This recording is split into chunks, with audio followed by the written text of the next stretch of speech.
Bienvenidos a un nuevo programa de Ágora.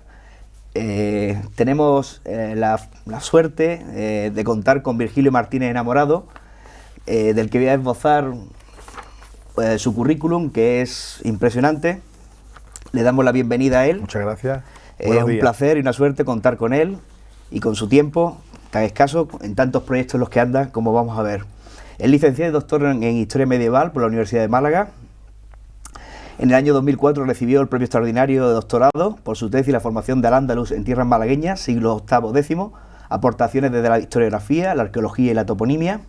Ha sido profesor invitado en la Universidad Autónoma de Barcelona entre 2004 y 2007, por la Universidad de Nuevo México, profesor invitado en la Boston University de Estados Unidos, profesor invitado también en la Universidad de Harvard, la Universidad de Oxford, profesor honorario del Departamento de Árabe por la Universidad Complutense de Madrid, académico correspondiente en Málaga de la Real Academia de Córdoba y del Instituto de Estudios Eutís, desde 2005 miembro de la sección de Historia de la Institución Gran Duque de Alba de Ávila y desde 2013 académico correspondiente en Málaga de la Real Academia de las Bellas Letras y Ciencias Históricas de Toledo y coordinador de la provincia de Málaga y académico numerario de la Academia Andaluza de la Historia desde 2013. Tiene un currículum, como vemos, impresionante, ponente en más de 150 reuniones, congresos y otras actividades de carácter científico por las que se ha desplazado a países como España, Portugal, Marruecos, Túnez, Grecia, Mauritania, Argelia, Egipto, Qatar, Reino Unido, Francia, Noruega, Irán, Senegal, Chile o Estados Unidos. Tiene una especial vinculación con Marruecos, de la que daremos cuenta a lo largo de la entrevista, y es autor o coautor de unos 500 trabajos científicos y de 25 monografías sobre historiografía, arqueología y epigrafía de Al-Ándalus y del Islam de Occidente en época medieval. Lo dicho, bienvenido Virgilio, es una suerte contar contigo. Y para comenzar, estaba rememorando una frase de Pascal aplicada. Pascal formulaba una paradoja que nos viene bien para comenzar articulando qué circunstancia vinculó tu vida con el conocimiento de la historia. Pascal decía: yo no te hubiera buscado si previamente no te hubiese encontrado. ¿Qué había en Virgilio y en qué momento de tu vida se cruzó la historia contigo para que te atrapase el conocimiento de esta materia tan delicada como inagotable? Claro. Bueno, hay que retrotraerse, claro, a la niñez, porque casi todo está en la niñez, en los inicios, y hay que volver a la niñez. En la niñez yo hacía una cosa que se llamaban trabajitos, que en realidad lo que hago ahora, he estado reflexionando al respecto, lo que hago ahora es algo muy parecido a lo que hacía en la niñez, es decir, recopilar muchísima información y forjar un trabajo de investigación, como yo lo llamaba, sobre países. Yo lo hacía sobre países y recuerdo haberlo hecho sobre las Islas Maldivas, sobre Nicaragua, sobre países que a mí me parecían exóticos y a los que dirigía mi atención sin ningún tipo de compromiso previo ni ningún tipo de atracción previa, simplemente lo elegía porque el nombre me resultaba sugerente o lo que fuera. Y como dijo alguien, somos lo que hicimos en la niñez, ¿no? Y eso, pues, esos trabajitos, pues, a mí me marcaron mucho, y a partir de ese momento, pues, yo quise ser historiador, en el sentido de que yo lo que quería hacer era trabajos de recopilación bibliográfica en los que aportara mi grano de conocimiento a un tema en concreto. Y a partir de ahí, en esa niñez tan remota, yo he tenido algunos profesores que me han marcado. Recuerdo muchísimo a un profesor de griego, don Carlos Posacmón, muy conocido en Málaga, catedrático de griego, que era un hombre de un conocimiento, de una erudición verdaderamente impresionante. Y aquel hombre ya a mí me marcó la senda, porque él era arqueólogo también, hizo trabajos de arqueología. El hecho de enfrentarme a ese mundo de una grafía distinta, yo creo que me marcó el hecho de conocer aquella grafía del griego, me llevó incluso a acercarme también al ruso, a conocer la grafía del cirílico, y de ahí al árabe. Es decir, que ha habido como una serie de saltos que han marcado mi vida, como la de cualquier persona. Es decir, que al fin y al cabo uno no es diferente con respecto a otras personas, simplemente que uno ha enfocado su vida hacia el conocimiento y hacia en este caso la historia. La visión que tenemos de esta época, me refiero a la Edad Media, posiblemente estereotipada y repleta de clichés, es de una etapa oscura en la que no tuvieron lugar grandes inventos, descubrimientos, valores. Si no ando equivocado, la bibliografía reciente sobre esta época está arrojando nuevas luces que se oponen a esta visión acerca de la Edad Media. Como doctor en Historia Medieval, ¿qué nos puedes decir acerca de ello? Bueno, la historia medieval tiene muy mala fama. Es una mala fama que se forja en el propio Renacimiento. El Renacimiento rechaza todo lo anterior, el periodo medieval, no todo lo anterior, sino el periodo medieval, por ser un periodo oscuro, un periodo de tiniebla, del cual se sale a partir de esa recreación de la antigüedad que es el Renacimiento. Pero la Edad Media es un periodo fascinante porque significa el surgimiento de Europa. No hay que olvidar que la Edad Media significa el surgimiento de Europa, pero significa también el surgimiento de ese espejo a Europa que es el mundo árabe también. Y cómo no, Bizancio, que actúa como una especie de gozne o de cadena entre el mundo europeo y el mundo musulmán, de alguna manera. Y por supuesto está China, que siempre se nos olvida que en el horizonte especialmente del mundo musulmán y del mundo bizantino, está China. China aparece siempre en un horizonte un tanto difuso, pero es un mundo que también está en movimiento. El periodo medieval es un mundo, como digo, absolutamente fascinante. El gran reto de los medievalistas es explicar qué sucede a partir del siglo IV, entre el siglo IV y el siglo X. Es un periodo absolutamente oscuro, podemos decirlo. El término de periodo oscuro lo emplean los historiadores anglosajones para referirse al mundo arcaico griego, pero puede ser extrapolable también al mundo medieval, a esos siglos en los que se están forjando esas nuevas identidades que surgen del colapso del mundo romano. El mundo romano colapsa, el mundo romano cae, y a partir de ahí pues surgen unas nuevas realidades con una presencia cada vez mayor de lo oriental. Es decir, a través del Islam llegan algunos elementos de China hacia Occidente. Por tanto, a mí lo que me interesa fundamentalmente del mundo medieval es ese periodo más antiguo. Eso no quiere decir que yo no dedique mis desvelos a lo que viene después del siglo X, entre el siglo X y el siglo XV, por supuesto que sí. Pero me parece que el gran reto por parte de los historiadores, por parte de la historiografía, particularmente de la española, radica en ese mundo tan cambiante, en ese mundo tan fluctuante que va desde el siglo V hasta el siglo X, cuando se produce, por ejemplo, la caída del reino visigodo. Hay nuevas hipótesis en torno a la caída del reino visigodo, cuando se produce el surgimiento tan inesperado, tan repentino, tan fulgurante del mundo musulmán, como aquella gente que viene de esa península arábiga, que es un mundo que ha estado marginado de todo lo que son los grandes acontecimientos hasta esa época, entra en la historia con tanta potencia. ¿Cómo sucede eso? Es algo difícil de explicar.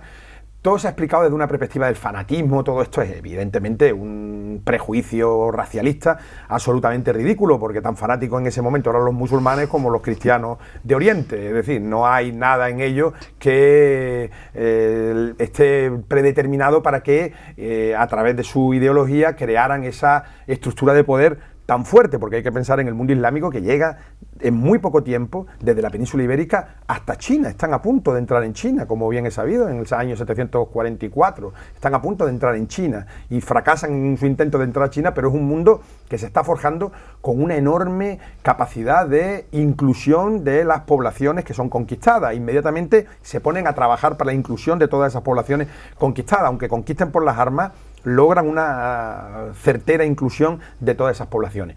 Por tanto, el mundo medieval es un mundo totalmente fascinante, un mundo donde hay mucho que descubrir, hay mucho que descubrir. Tenemos unos textos que se han interpretado de mala manera en muchos casos, unos textos que parece que nos están mintiendo. No nos mienten esos textos, resulta que los textos son muy verídicos. Siempre se ha tenido la idea de que los textos romanos eran Ptolomeo, bueno, los textos grecorromanos eran tremendamente veraces, y que los musulmanes eran unos textos como muy farragosos, que no decían la verdad. No, estos textos, cuando te dicen algo, es que hay una certificación de que la autoridad está constatando determinados hechos. Y eso nos permite revisar la historiografía permanentemente, porque esa historiografía nos está dando unas pautas de comportamiento social bastante relevantes. Por tanto, como digo, la Edad Media, a efectos del mundo musulmán, es fascinante, también en el mundo cristiano. Yo no soy especialista, evidentemente, en el mundo cristiano, ni en el mundo bizantino, ni en lo que hay más allá, la India, China, que también es absolutamente fascinante. Sé que es absolutamente fascinante, aunque yo no esté inmerso en esos estudios. En todo caso, la Edad Media tiene muchísimos elementos por descubrir. Hay algo que nos permite seguir como una línea conductora que nos lleva no solo al Mediterráneo, sino fuera del Mediterráneo. En todo el mundo se están produciendo unos cambios muy rápidos, muy veloces, que nos están hablando de un mundo en ebullición. Muchas gracias. Una investigación tuya, la formación del Al-Ándalus en tierras malagueñas, siglo VIII-X, aportaciones desde la historiografía, la arqueología y la toponimia. Recibió en 2004 un premio extraordinario. ¿Qué significó Al-Ándalus? Bueno, mi encuentro con Al-Ándalus fue un encuentro fortuito porque yo empecé a hacer árabe, pero yo ya iba con la idea de dedicarme al mundo andalusí. Pero cuando yo en el año 84 viajo a Marruecos, era un Marruecos muy diferente del Marruecos actual, hay que decirlo, como la España del 84 era un país completamente diferente, era otro país.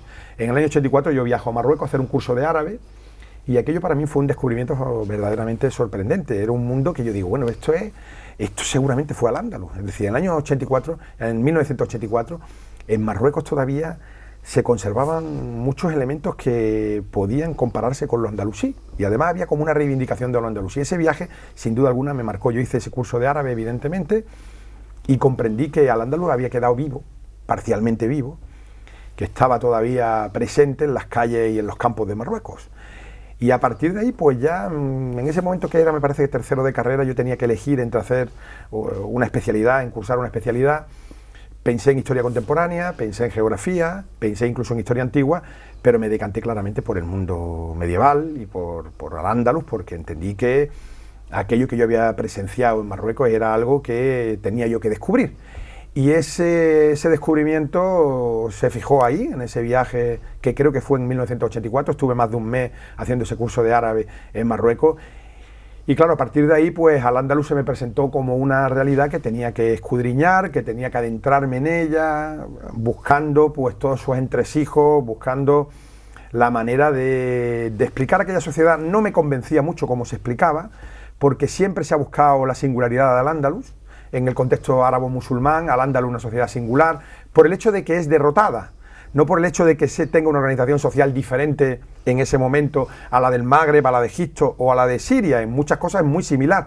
El problema del Al-Ándalus es que fue derrotado.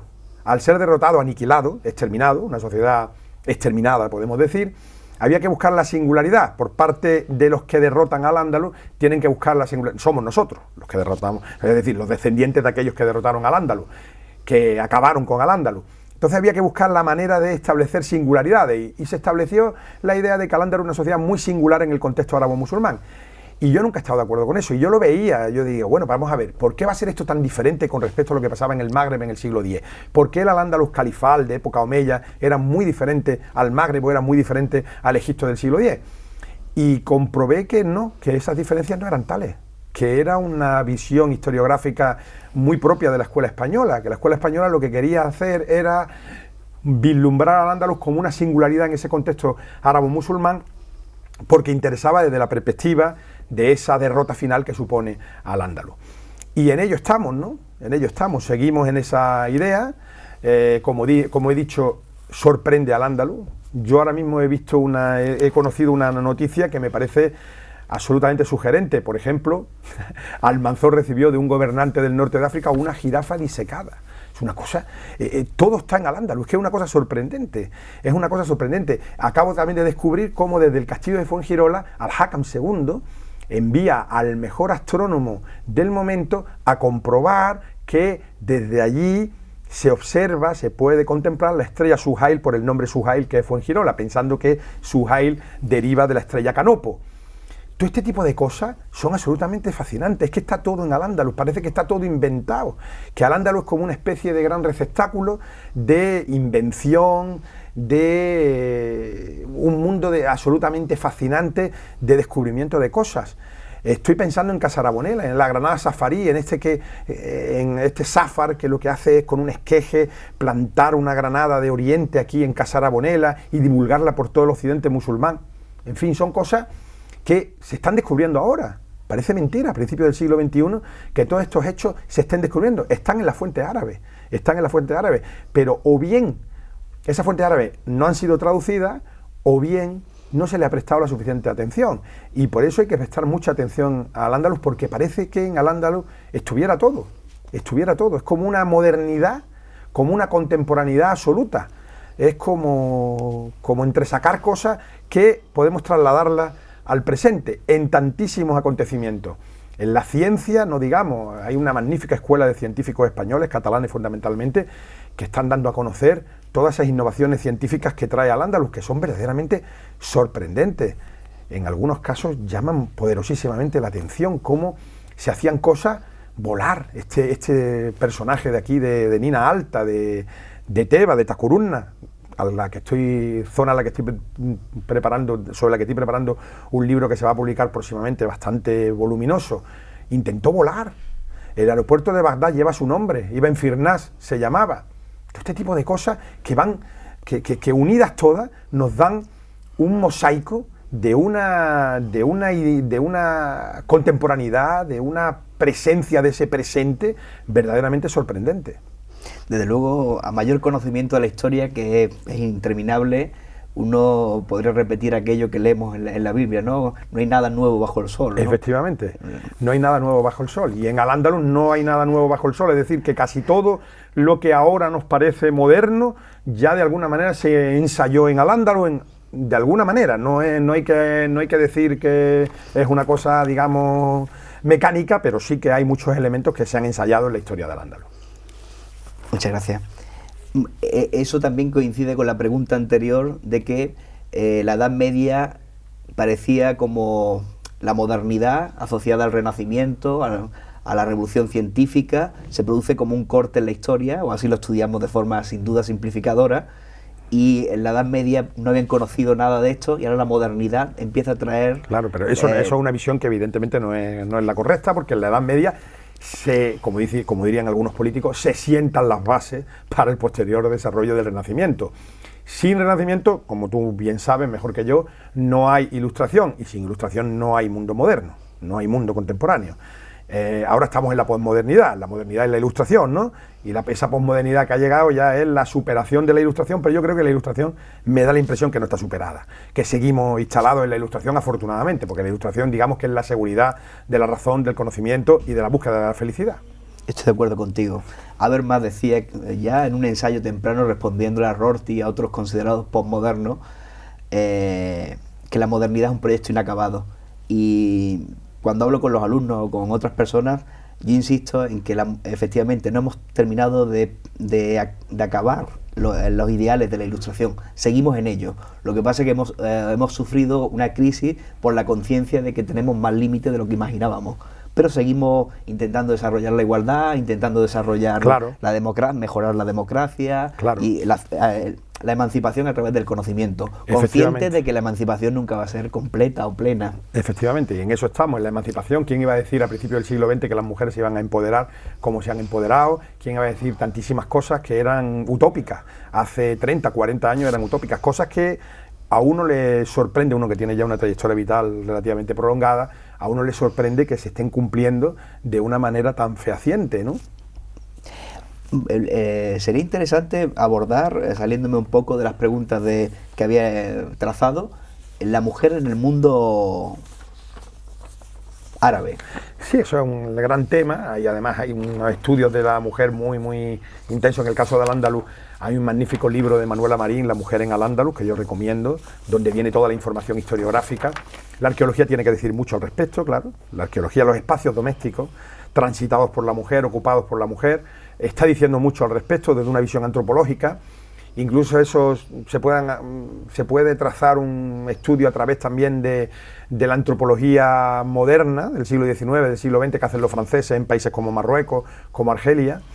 El mundo musulmán funciona como dos sociedades, una sociedad de hombres, una sociedad de mujeres. No se mezclan esas dos sociedades, son dos sociedades complementarias, pero no son dos sociedades que funcionen al mismo tiempo.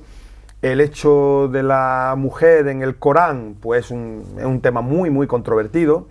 La exégesis coránica es muy complicada, porque la exégesis coránica, se puede hacer una exégesis coránica absolutamente rigorista y ortodoxa, y se puede hacer una exégesis coránica reformadora.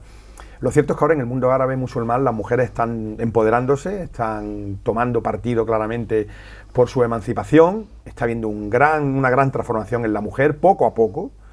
Estas sociedades son sociedades que requieren de mucho tiempo para esos cambios. Eso también, esa perspectiva la perdemos a menudo. Quien tiene conocimiento de la historia sabe que la historia va más lento que nuestras Claro. expectativas. Claro. Entonces las personas se desesperan muchas veces en estas transformaciones que pueden ser signos de progreso. Sí, pero en todo caso son transformaciones bastante rápidas si las comparamos con las transformaciones que se producían antiguamente, porque a mayor tecnología, y esto está muy bien estudiado, a mayor tecnología, mayor ritmo de la historia, es decir, la historia se acelera con la tecnología. La prehistoria, donde la tecnología era la piedra, el sílex, pues es una historia muy lenta. La historia actual es una historia absolutamente rápida por la implementación de la tecnología que permite precisamente esa aceleración de la historia. En todo caso, estos cambios son bastante profundos. En países, estoy pensando ahora en Arabia Saudí, el hecho de que la mujer ahora esté participando en estadios de fútbol, en Irán también, por supuesto. Todo esto es muy contradictorio con la idea uniformadora que se establece sobre la mujer en el mundo árabe-musulmán. Se habla de la mujer como si fuera una entidad absolutamente monolítica, desde Marruecos hasta la mujer subsahariana, a la mujer musulmana en China, en la India, que hay 100 millones de musulmanes, en definitiva, que son mundos extremadamente diversos, con situaciones jurídicas muy diferenciadas, y todo esto tiene que ser tenido en cuenta. ¿Cómo va a ser lo mismo la situación de la mujer en Marruecos que la situación de la mujer en Irán, en Arabia Saudí, en Siria, en tantísimos países? Hay que atender a la realidad particular y se necesitan, por supuesto, estudios mucho más concretos. No hablar así tan genéricamente de la mujer musulmana. Muchas gracias. La historia no es solo lo que pasó en determinada época y lugar, sino lo que no ha terminado de pasar, lo que continúa pasando también. ¿Qué aspectos de Al-Ándalus siguen perdurando en nuestros días sin que acaso lo sepamos? ¿Y cuáles se han perdido y sería conveniente que recuperásemos, ligándolo con lo de la modernidad? Claro, hay algo en Al-Ándalus muy interesante, que es la reivindicación desde el mundo árabe-musulmán de lo que significa Al-Ándalus. Una suerte de Grecia para los musulmanes. Una idea de un paraíso perdido. Todo tiene que ver, insisto, con lo que significa la desaparición de Al-Ándalus, que es una desaparición absolutamente brutal, un exterminio social. Es decir, la sociedad andalusí fue exterminada por nuestros ancestros castellanos, catalano-aragoneses, portugueses, que hicieron un trabajo absolutamente demoledor con esa sociedad, acabando con ella. Pero en el mundo árabe-musulmán se tiene muy claro que Al-Ándalus significa una suerte de lugar donde se produjeron grandes cosas, donde se dio una playa de estudiosos, de eruditos de alcance universal, que no están reivindicados muchas veces desde nuestra españolidad o desde nuestra europeidad, sino que hay que reivindicarlo desde una perspectiva, se reivindican desde una perspectiva árabe-musulmana. ¿Qué hay en Al-Ándalus, qué hay de Al-Ándalus que se pueda recuperar? Bueno, hay muchas cosas que se pueden recuperar de Al-Ándalus. Todo ese pensamiento filosófico tan vigoroso. Hay que recuperar de Al-Ándalus, pues, por ejemplo, la manera de vivir tan cercana a lo ecológico. Al-Ándalus fue una sociedad muy ecológica en muchas cosas. Era una sociedad muy sostenible. Se ha estudiado muy bien por parte de Miquel Barceló y de esa escuela catalana de arqueología hidráulica, cómo funcionaban las alquerías, y eran alquerías donde el principio básico era el agua, era un principio de sostenibilidad ecológica muy evidente, donde no había un despilfarro de recursos, todo lo contrario, los recursos se tasaban muy bien. Cuando la alquería crecía mucho, se fundaba otra alquería en otro lugar, pero siempre bajo esos criterios de sostenibilidad. Todo esto son principios que pertenecen en muchos casos a todas las sociedades preindustriales, no lo podemos olvidar, pero que en Al-Ándalus se manifiesta de una manera muy evidente. Cuando uno va por la provincia de Málaga ve esas alquerías andalusíes todavía, con sus perímetros irrigados, muchos de ellos convertidos en secanos, pero existe todavía esa idea. Existió después, los castellanos traen otra idea completamente diferente, de una economía mucho más productiva, de una economía mucho más competitiva, de una economía masiva, la introducción del cereal, la introducción del olivo de una manera masiva.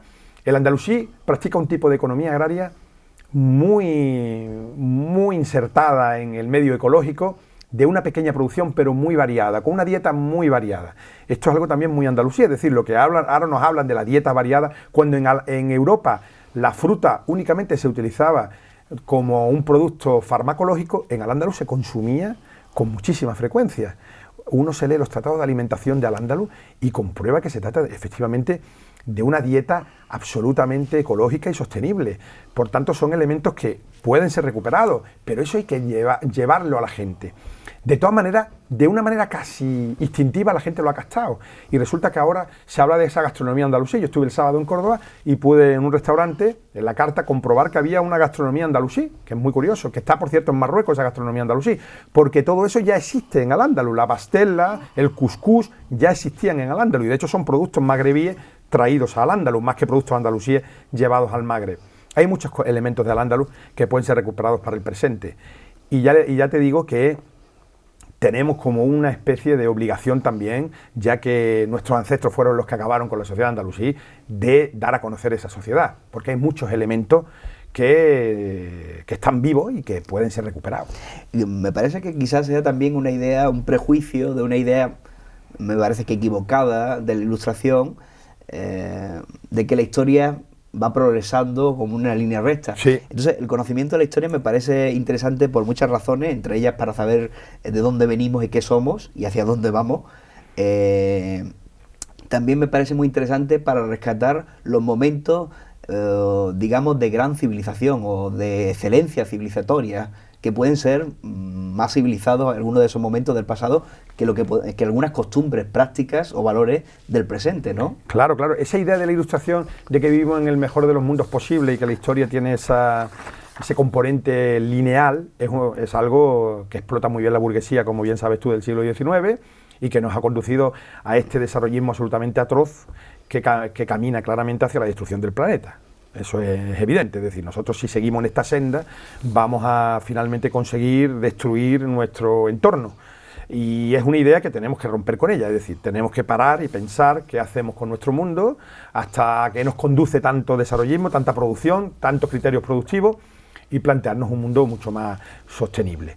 Y con respecto a lo que me decías, pues claro, esto es así como tú lo has contado. Efectivamente, esos grandes momentos civilizatorios hay que reivindicarlos. Por supuesto, uno no tiene tampoco la idea de una reivindicación política de Al-Ándalus, faltaría más. Hay algunos que cuando se defiende lo que significa la civilización andalusí, te dicen, no, este puede ser un islamista. Y hay por ahí algún arabista con unas posiciones políticas muy claras que rechaza todo al andalusí porque dice que es una sociedad absolutamente cruel. Claro, todas esas sociedades eran absolutamente crueles, hasta el siglo XVIII con la Ilustración, y la propia Ilustración es también de una enorme crueldad porque no reconoce el derecho a existir prácticamente de las poblaciones esclavizadas. ¿Qué decir?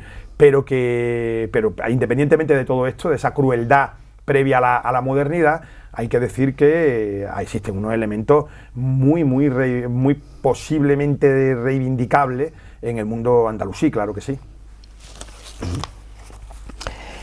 Durante el siglo XX, el desarrollo de la antropología cultural, entre otras disciplinas, ha contribuido a incrementar un relativismo cultural que, por un lado, ha fomentado la tolerancia bajo la idea de que todas las culturas no tienen por qué ser juzgadas de la misma forma. Sería, por así decir, que tienen prácticas y sistemas de valores inconmensurables, ¿no? Pero por otro lado ha difundido una idea de que todas las costumbres de todas las culturas son, por así decir, aceptables, por ser otra, por ser diferente. El conocimiento de la historia nos ayuda a encontrar vínculos y tender puentes con los otros, o bien nos distancia y aleja. Yo creo que el conocimiento de la historia nos ayuda a encontrar vínculos, pero para eso hay que aproximarse a esas sociedades sin prejuicios. Yo creo que alguien que se dedique a los estudios en profundidad de una sociedad tiene que intentar aprender esa lengua. La lengua en la que se produjo la mayor parte de los elementos culturales de esa civilización. No se puede uno acercar a una sociedad como esta, como puede ser la andalusí, sin conocer la lengua que se hablaba en Al-Ándalus, y más una lengua como el árabe, que es una lengua viva. Estamos hablando de una lengua que la hablan cientos de millones de personas en el mundo actual. Hay que acercarse a esas sociedades sin prejuicios. Por supuesto, no podemos olvidar que son sociedades desaparecidas, sociedades antiguas, sociedades que en este caso, como he dicho, fueron exterminadas prácticamente. Al-Ándalus desapareció. Es la única gran sociedad musulmana medieval que desapareció, porque todas las demás sociedades musulmanas tuvieron perduración a partir del siglo XV. El Magreb, en Egipto, incluso el Islam avanzó en esos siglos posteriores al XV, en lugares como el Sahel, etcétera. En todo caso, existe siempre esa discusión, que es una discusión más de orden filosófico, de la idea sobre la valoración de esas sociedades. A mí me resulta muy incómodo ese debate, porque uno no sabe hasta qué punto podemos valorar desde una perspectiva del presente, de la modernidad, una sociedad del siglo X o del siglo XI. Es complicado, es complicado. Ni siquiera tengo claro que se puede hacer desde el presente. Nosotros podemos valorar como hombres occidentales, blancos, con toda la carga cultural que eso tiene y con lo que ha significado la presencia del hombre blanco en unos contextos diferentes al europeo, con un exterminio de poblaciones, como sabemos ha sucedido en otros continentes. ¿Podemos valorar ese tipo de sociedades? Pues muy complicado. No sé yo hasta qué punto tenemos nosotros capacidad, ni tenemos, digamos, una fuerza moral suficiente como para hacer un balance sobre ese tipo de sociedades. Es un tema bastante peliagudo. Pero desde a ver cómo podría enfocarlo, es cierto que es muy probable que caigamos en anacronismos o en aplicar categorías del presente al pasado, pero desde el conocimiento que usted tiene de haber viajado tantas veces y seguir al mundo árabe y en especial a Marruecos, el contacto con las personas de esas culturas donde todavía supongo que perduran como perduran entre nosotros restos del pasado. ¿Ha visto usted, por ejemplo, vínculos en común? Sí, claro, porque en un país como Marruecos hay tantos elementos que no son comunes. Marruecos es una sociedad que me recuerda mucho a la España todavía de los años 70, por ejemplo. En muchísimas cosas Marruecos es como una sociedad de los años 70 y el mundo árabe en general. Estás viendo cómo la mujer se está emancipando, esto sucedió en España en los años 70, estás viendo cómo hay un trato cada vez más adecuado hacia los niños, que en España los niños en los años 70 no eran considerados para nada, hacia los animales. Yo he presenciado verdaderas bestialidades con los animales en algunos países árabes. He visto como un niño golpeaba en Jordania a un burro con una piedra en las patas del animal, y yo le recriminé y le hablé de Dios y que Dios era el padre de ese animal y tal. Todo este tipo de cosas están llegando ahí, es decir, que está llegando también la ilustración. Pero independientemente de eso, claro que hay unos vínculos muy estrechos. Ya está la lengua, si es que está la lengua, es que los andalusíes hablaban la misma lengua, o bueno, una variante dialectal, el árabe andalusí, que es la lengua, un dialecto del árabe magrebí, en fin, que hay muchísimos elementos, y hay muchos elementos que están vivos, hay muchos nombres, tú puedes reproducir nombres de aquí a allí, quiero decir, Binaroz, Banu Arus, es una tribu que está en el norte de Marruecos. Estoy recordando ahora un dato muy curioso. En una casa de un amigo, de un catedrático de filosofía de la Universidad de Rabat, me entrega una granada, y yo le pregunto cómo se llama la granada, y me dice Rumán, de ahí viene Guarromán, el pueblo de Jaén, Wadi Rumán, río de la Granada, y le digo, pero sí, pero ¿cómo se llama esta granada? Y me dice Rumán Safari. Safar es el que introduce la granada en Casarabonela. Ese Safar es el nombre de esa granada, expandió la granada por todo el occidente musulmán, y todavía el nombre de ese habitante de Casarbunaira, de Casarabonela, da nombre a esa granada. Claro que hay vínculos. Ahora, son unos vínculos de una profundidad intelectual muy evidente que no están al alcance de todo el mundo, pero desde una perspectiva de la divulgación de la historia es necesario hacer llegar esto a la población, decirle a la gente de Casarabonela que todavía hay una granada que en el mundo árabe medieval, en el Magreb en particular, se conoce con el nombre de un habitante de la localidad. Esto es algo muy relevante, estos detalles tan significativos, no lo grueso, la historia del Al-Ándalus, esa historia que se nos enseña en los manuales de segundo de bachillerato, aunque sean cuatro páginas, pero que se va a lo grueso. No, los detalles son fascinantes, nos tenemos que perder en los detalles. Es necesario que el historiador se pierda en los detalles, porque hay un tipo de historiador muy conocido que busca lo que es la celebridad a partir de los grandes acontecimientos, que los grandes acontecimientos son siempre bastante falsarios, dicho sea de paso, pero esos grandes acontecimientos no explican tan bien la realidad como esos pequeños detalles. Muchas veces los pequeños detalles son fundamentales y tenemos que perdernos en los detalles, es que los detalles son fundamentales.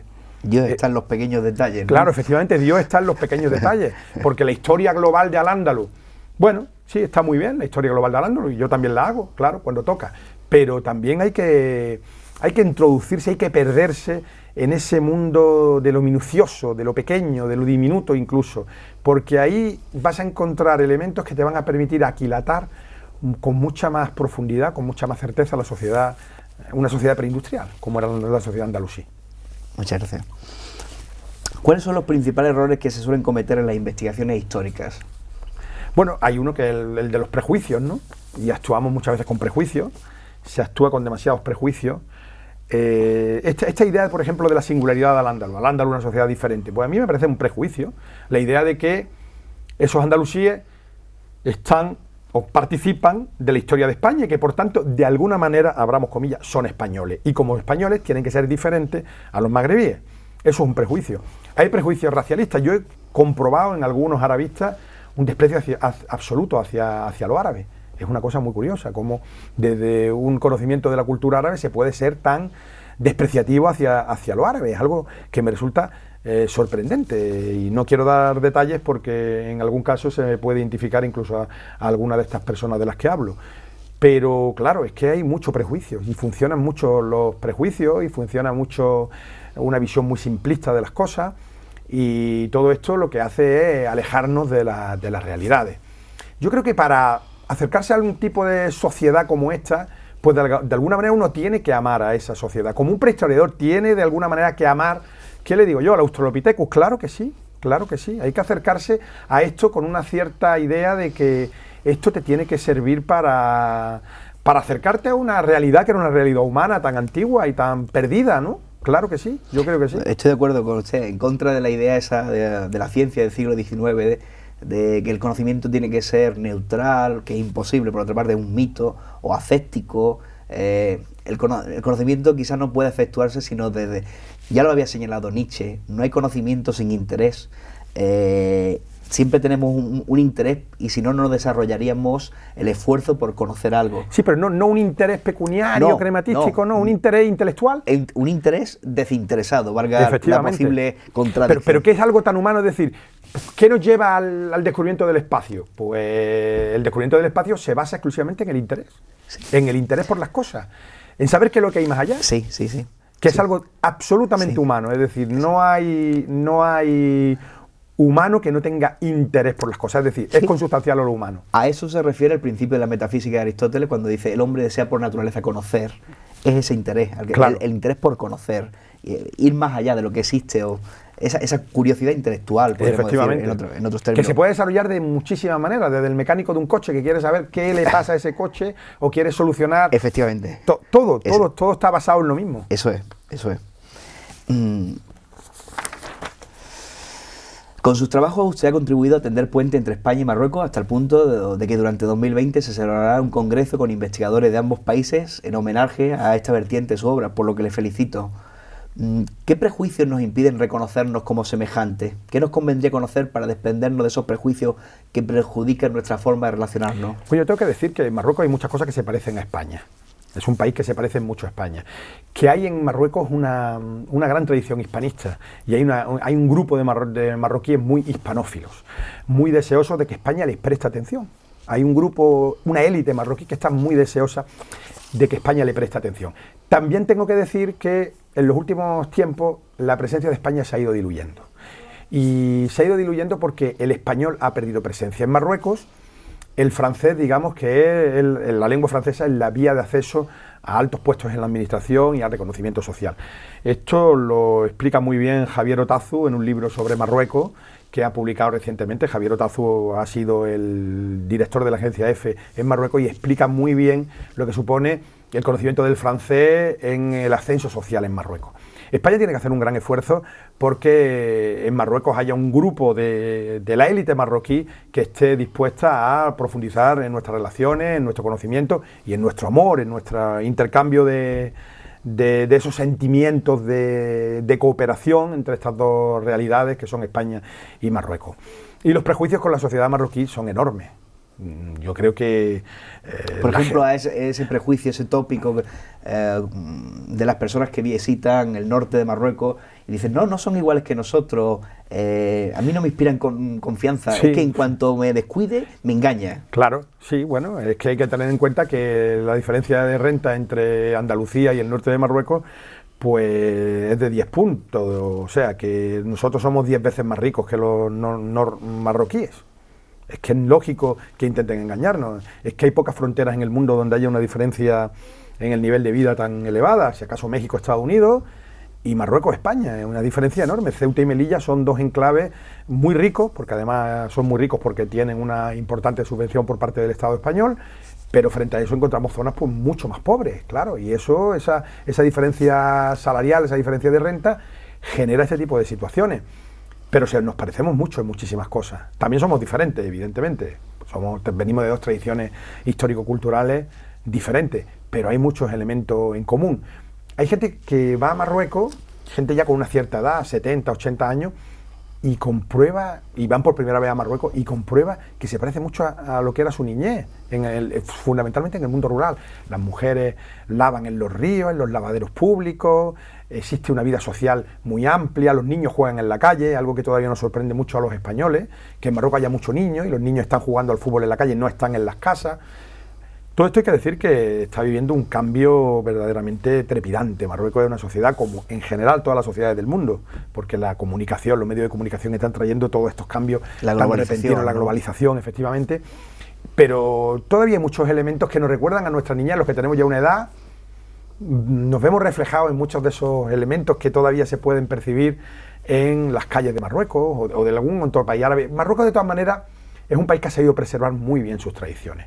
Es un país donde, al contrario que Argelia, por ejemplo, la tradición secular se mantiene muy bien. Argelia es un país muy destrozado por la colonización, con un fuerte rechazo a Francia, una relación de amor-odio muy fuerte con Francia, situación que se da en Marruecos pero mucho más atenuada.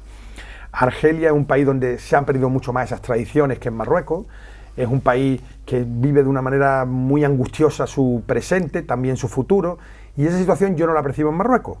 Evidentemente hay unas tensiones muy fuertes en la sociedad marroquí, está cambiando la sociedad marroquí también, pero no tanto, creo yo, como otras sociedades árabo-musulmanas. En Argelia, por ejemplo, se está viviendo ahora una situación política muy delicada, pero hay un movimiento ciudadano verdaderamente potentísimo, algo impresionante.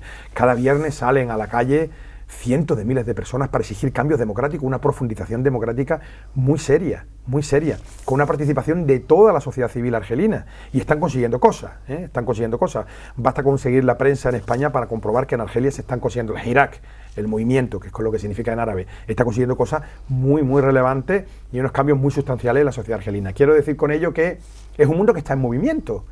Es un mundo que está en movimiento, y a mí me parece que en algunas cosas está más en movimiento que nosotros, porque a lo mejor nosotros ese movimiento lo hicimos hace unas décadas, pero no podemos pensar que es un mundo quieto, un mundo parado, ni mucho menos. Hay mucho movimiento. Las feministas en estos países están teniendo una voz cada vez más fuerte, y por tanto es un mundo que está cambiando. Muchas gracias.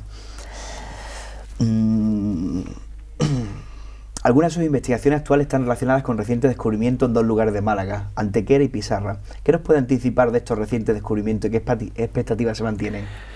Bueno, en Pizarra queremos iniciar una intervención arqueológica que estaría sufragada por el Ayuntamiento con una subvención de la Junta de Andalucía. Ahí hay un yacimiento imponente, que es el yacimiento de los Castillejos de Quintana, de la revuelta de Ibn Hafsun. Es un pequeño bobastro, posiblemente contenga una iglesia, una ciudad en miniatura, que reproduce claramente lo que es Bobastro, digamos que es un calco, incluso en la topografía de Bobastro, sobre los mismos materiales miocénicos que Bobastro. Todo es de un enorme interés, y lo que queremos es hacer una intervención arqueológica que permita poner en valor ese lugar y dar a conocer a la comunidad científica, a la comunidad en general, los hallazgos que seguro que se van a producir. El de la iglesia, por ejemplo, es decir, una iglesia del siglo IX, en Pizarra, hay una ya, pues otra más, pero además inserta en un contexto que podíamos llamar con un concepto que podíamos denominar urbano.